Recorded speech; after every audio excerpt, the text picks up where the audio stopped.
Alin yung mas pipiliin nyo? Yung lamang sa specs or yung lamang sa tiwala? Mga bossing, in this video, pag-uusapan natin about is si SYM Naga 155 versus Yamaha Lexi 155. Si SYM Naga ba mga bossing na makikita natin na may potential talaga sa ganda ng kanyang specs, or si Yamaha Lexi na alam naman talaga natin malaki yung tiwala na maibibigay natin dito kasi alam natin na isa to sa Japanese brands. And since pareho naman tong dalawang to na merong gulay board and mukhang paparating na talaga tong si Yamaha Lexi 155, bakit hindi muna natin i-compare ngayon para matingnan natin if sulit ba if hihintayin mo tong motorsiklong ito. Kaya sa video na to mga boss no is pag-uusapan natin about isang kanyang side-by-side comparison, specs and key features, and yung final thoughts natin for these motorcycles if both of these motorcycles ba are good motorcycle option or a must-buy kind of motorcycle decision. Unang pag-uusapan natin dyan mga boss no is ang side-by-side comparison natin para sa motorsiklong ito. Sa pricing natin mga boss, si SYM Naga is merong 119,900 pesos, samantalang si Yamaha Lexi naman mga boss is merong estimated price of 125,900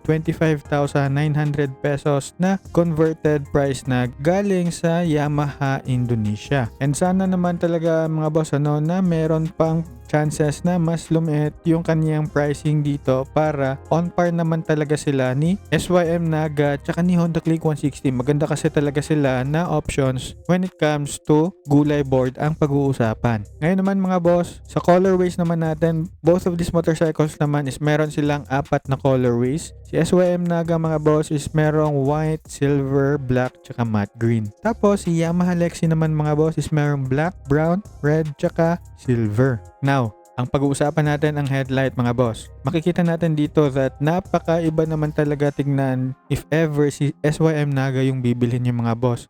Mapapatingin ka talaga sa kalsada kasi hindi naman talaga siya napaka-commoner na tignan.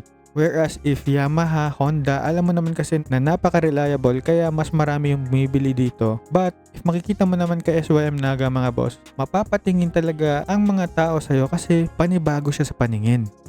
Ngayon naman mga boss, if pag-uusapan naman natin yung kanilang rear taillight, if makikita nyo naman, iba talaga yung tindig ni Naga dito kasi naka-split type yung kaniyang rear light. While kay Yamaha Lexi naman, isang buong rear light lang, so hindi ka na talaga mapapaisip kung saan mo ilalagay yung mga design mo dito if ever i-customize mo. And if instrument panel naman ang pag-uusapan mga boss, makikita naman natin dito that meron tayong LCD digital display kay Yamaha Lexi, samantalang kay SYM Naga is naka full color LED digital display na yung ating instrument panel. Which means mga boss, if meron kayong mga research about mga cellphone, mas maganda yung tingkad ng LED kumpara sa LCD. And ibig sabihin lang nun mga boss, mas maganda yung tingkad ng ating LED na digital display over sa LCD display. However mga boss, gusto ko rin malaman nyo na merong Y-Connect si Yamaha Lexi tapos walang ganyang klaseng application naman si SYM Naga. So medyo may lamang tayo dun if Lexi yung aabangan natin. And ngayon naman mga boss, if pag-uusapan naman natin isang kanilang handlebars, if makikita nyo, naka-naked handlebar style yung kay SYM Naga, tapos may pagka-maxi scoot naman yung kay Yamaha Lexi if makikita nyo yung handlebar niya. So napaka-decent. However, may pagka-sporty style naman si SYM Naga. And if ang pag-uusapan naman natin is ang keyless remote system, ang makikita naman natin dito is that both of them naman is merong keyless system. So maganda talaga to kasi hindi ka behind sa mga technologies. And if utility box naman or under seat compartment yung pag-uusapan naman natin dito, ang masasabi natin dyan is that mas lamang kaunti si SYM Naga when it comes to storage kasi mas kasya yung full face na helmet sa kanya over kay Yamaha Lexi. And if ang charging port naman yung pag-uusapan natin dito, makikita naman natin kay Yamaha Lexi nasa may left knees natin yung kaniyang charging socket, tapos kay SYM Naga naman is nasa right knee natin malapit. Ang nakaganda pa dyan mga boss is that meron siyang USB-A tsaka USB-C na charging port kaya may chance na pwede dalawa yung i-charge mo. Ngayon naman, if wheel type ang pag-uusapan, medyo lamang dito si Yamaha Lexi kasi meron tayong may pagka-gold na kulay if ever dadating man to si Yamaha Lexi na silver colorway. Kasi kay SYM Naga, puro black lang yung kanilang mugs. And if fuel tank naman ang pag-uusapan mga boss, grabe, dito lamang na lamang si SYM Naga, naka 7.3 liters yung kanyang fuel capacity, samantalang kay Yamaha Lexi naman is 4.2 liters. And not just that mga boss, nandito na sa may left knee natin yung gas tank natin, so madali na lang talaga i-access yung ating mga pag-refill sa ating pagpapagas nito. Pero if fuel consumption naman yung pag-usapan, medyo lamang dito ng konti si Yamaha Lexi which is 43 kilometers per liter while si SYM Naga is merong 42 kilometers per liter. Pero tandaan lang natin mga boss, estimation lang ito and depende pa rin sa iyo paano ka magdala ng motorsiklo. And if displacement naman yung pag-usapan, meron tayong 149.6cc kay SYM Naga, tapos meron naman tayong 155cc naman kay Yamaha Lexi. Ngayon naman, if footboard yung ating pag-uusapan dito mga boss, dito natin makikita na panalo tayo dito kahit alin dito yung piliin mo kasi meron tayong footboard na pwede lagyan dito, tapos meron pa kasamang footrest extension. Si Yamaha Lexi is meron, si SYM Naga is meron. Napakaganda yan para sa ating mga Pilipino kasi dagdag talaga yan sa ating convenience and comfort. Both of these motorcycles din naman is merong park brake mga boss, so okay yan, magandang feature yan sa atin. Ang kaso nga lang mga boss, walang start and stop system si SYM Naga aka ISS ng mga Honda. Maganda kasi yung start and stop system mga boss kasi nakakatulong yan magbigay ng fuel efficiency para sa atin kasi namamatay yung makina kapag nakaandar ito tapos nasa stoplight lang, which means automatic siyang namamatay para hindi naman makapag-consume ng gas. Magugustuhan mo rin naman dito mga boss kasi both of this motorcycle naman is merong hazard switch. Maganda yan pang emergency just in case. Pero if nag-aalala kayo mga boss, maganda din naman for both of these motorcycles kasi naka-tubeless tires na tong mga to. Kasi last na yung pangangamba mo if ever magka-aberya ka man sa gulong mo sa gitna ng daan kasi naka-tubeless ka na. Ang kaso nga lang, most of the modern motorcycles kasi mga boss is wala na masyadong kickstart. So both of these motorcycles na makikita mo is wala, kaya dapat maging aware ka sa mga battery voltage nyo. And last but not the least, if customization yung pag-uusapan, makikita naman natin dito that the SYM Naga looks good pa rin naman kahit na napaka-sporty tignan ng motor na to kasi wala siyang tapaludo sa may likod. Nilagay na diretso sa may gulong natin yung kaniyang fender. In which, if makikita naman natin dito si Yamaha Lexi mga boss na napakagandang maxi scooter talaga if ever ito yung kukunin nyo kasi mukha siyang NMAX na mayroong gulay board pa sa ating harap. Ngayon, pag-usapan naman natin ang kaniyang specs and key features. Sa displacement nga pala mga boss, meron tayong 149.6 na displacement kay SYM Naga na naka-liquid cooled. Tapos kay Yamaha Lexi din naman is meron siyang 155cc na single cylinder. Liquid cooled na rin to mga boss. Tapos yung power naman ni SYM Naga is merong 14.2 horsepower at 8,000 RPM while kay Yamaha Lexi is 15.2 horsepower at 8,000 RPM. Torque naman mga boss, 13 Nm at 7,500 RPM kay SYM Naga, tapos 14.2 Nm at 6,500 RPM naman kay Yamaha Lexi. Compression ratio mga boss is meron tayong 11.2:1 kay SYM Naga, tapos 11.6:1 naman kay Yamaha Lexi. And last but not the least mga boss, meron tayong bore stroke na 57.4 by 57.8 kay SYM Naga and 58 by 58.7 naman kay Yamaha Lexi.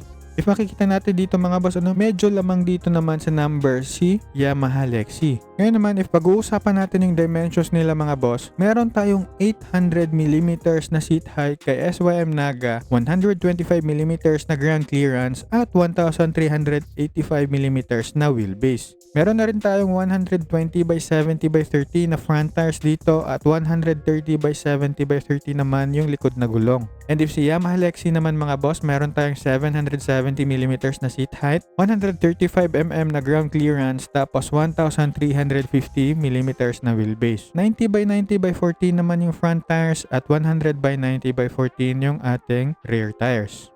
Ngayon mga boss, if makikita mo medyo makapal yung gulong natin dito kay SYM Naga mga boss, which is 120/70 and 130/70. Kaso nga lang mga boss, naka 13-inch tayo dito kay Naga and 14-inch naman kay Yamaha Lexi. Lamang konti ng 10mm si Yamaha Lexi sa kanyang ground clearance, kaya if ever medyo conscious kayo sa ground clearance nyo, may konting lamang si Yamaha Lexi dito.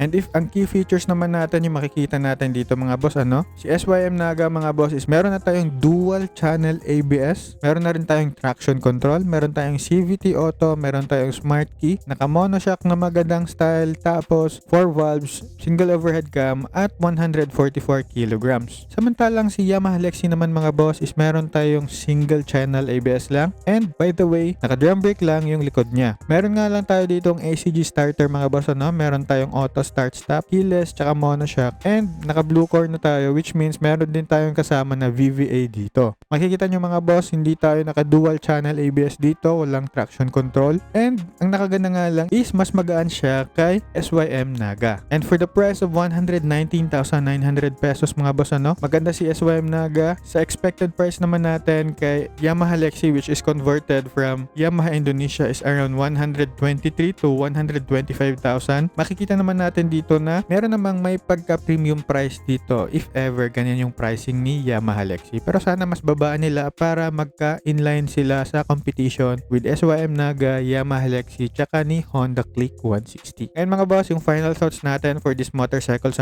if both of these motorcycles ba are good motorcycle option or a must-buy motorcycle kind of decision. And for me mga bossing, ang makikita natin dito na maganda kay Yamaha Lexi is meron siyang comfortability. Napaka-beginner friendly mga boss kasi 118 kilograms lang. Mabibigyan niya yung kailangan sa'yo. Meron siyang gulay board, kasya yung half-face helmet sa ating underseat compartment, and pwede rin siya malagyan ng top box, so dagdag convenience and comfortability talaga. And last but not the least mga boss, yung gulay board niya mga boss is meron na ring footrest extension, which means it can give you more relaxation if gagamitin niyo to pang long ride. Ngayon naman mga boss, if ever si SYM Naga naman yung pipiliin nyo, which is napakaganda sa paper, meron naman tayo dito ang comfortability, meron tayong may experience din na may pagka-beginner friendly, and same din naman kay Yamaha Lexi na meron din siyang footboard and footrest extension. Pero mga boss, alam naman natin, makikita natin dito that this motorcycle has more feature pack for its price. Kaya if makikita natin dito, what I really like about these motorcycles is that mas lamang ng konti talaga si SYM Naga.